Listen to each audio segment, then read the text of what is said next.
O indivíduo que dá entrada no pronto-socorro com uma hepatite fulminante ou com um infarto agudo do miocárdio, ou mesmo com uma pancreatite aguda, precisa de um diagnóstico rápido e eficiente, uma vez que essas são condições que põem a vida do paciente em risco. O laboratório clínico consegue detectar essas situações com eficiência através da dosagem de enzimas que são liberadas pelo tecido danificado. O objetivo da enzimologia clínica é determinar a quantidade de enzimas nos fluidos biológicos.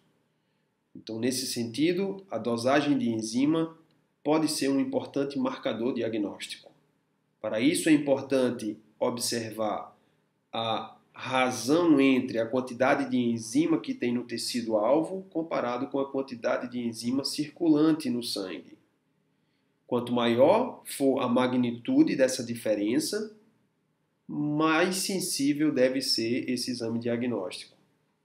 Enquanto que a especificidade diagnóstica vai estar relacionada à distribuição da enzima pelos diferentes tecidos.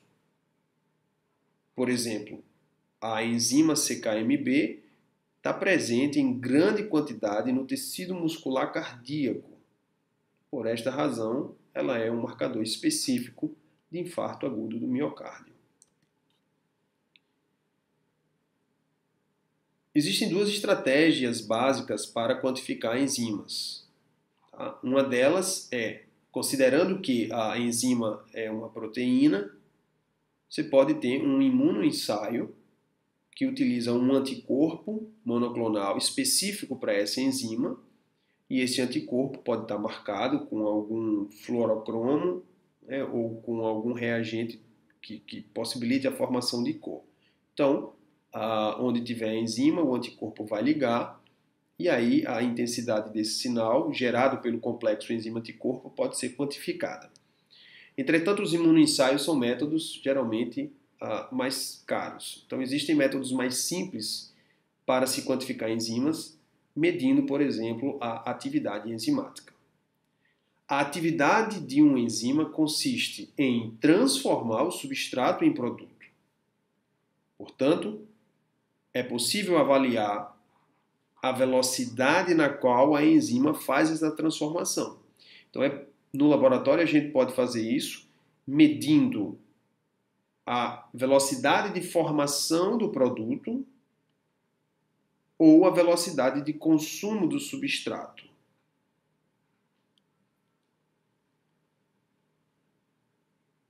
Existem vários fatores que influenciam a velocidade de uma reação enzimática. No laboratório, a gente consegue controlar todos esses fatores, de modo que a velocidade da reação passa a ser função exclusiva da concentração da enzima. Então, esse é um gráfico que mostra a influência da concentração do substrato na velocidade da reação.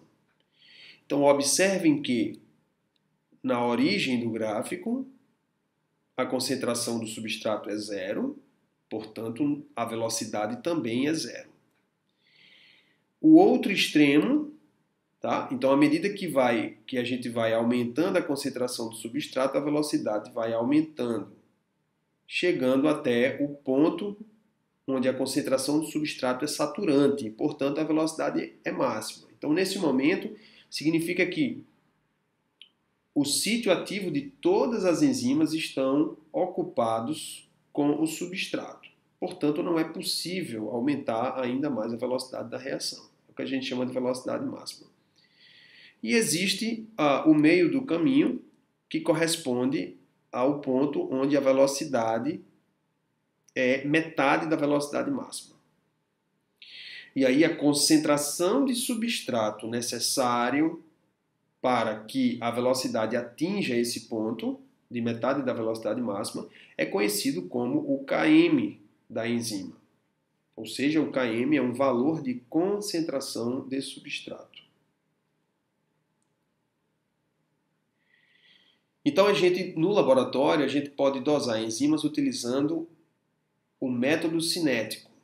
Então, nesse método, a gente vai criar uma condição onde os fatores vão ser controlados, ou seja, o pH do meio, a força iônica, tudo isso é controlado, e principalmente a temperatura de reação.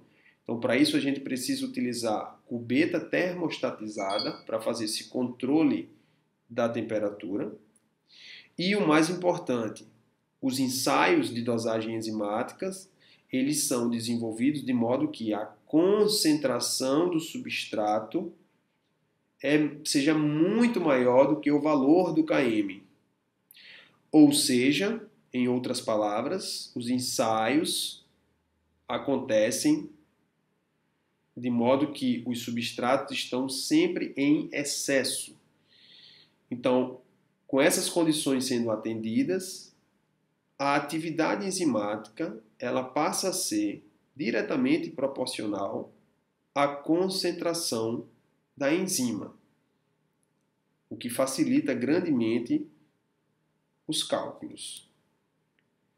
Então aqui a gente tem um exemplo do ensaio de dosagem para lactato desidrogenase, a enzima LDH. A enzima lactato desidrogenase, ela oxida o lactato a piruvato utilizando o NAD+. Então o NAD+ recebe os elétrons e se transforma em NADH.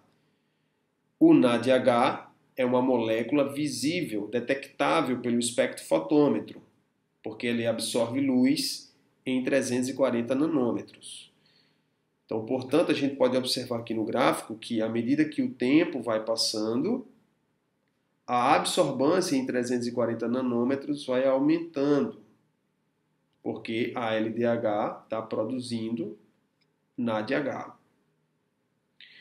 Então, nessa situação, a velocidade da reação, teoricamente, seria função da concentração de lactato, concentração de NAD+, e concentração de enzima LDH. Entretanto, como os reagentes são colocados em excesso, ou seja, concentração muito elevada de lactato e concentração muito elevada de NAD+, a velocidade de reação passa a ser função somente da concentração de LDH. Então, monitorando a velocidade de formação do produto NADH, ou seja, o delta de absorbância em 340 nanômetros, por unidade de tempo, ok? A gente consegue ter uma medida que vai informar sobre a concentração de LDH. Então, eu posso, por exemplo, utilizar um calibrador, ou seja, uma solução cuja concentração de LDH seja conhecida. Então, eu posso verificar qual que é o delta de absorbância para essa solução do calibrador. Isso vai estar associada com a concentração de LDH do calibrador, que eu conheço. E aí, ao passar a minha amostra no espectrofotômetro, eu vou medir o delta de absorbância da amostra e, utilizando essa regra de 3 simples, eu posso descobrir a concentração de LDH da amostra.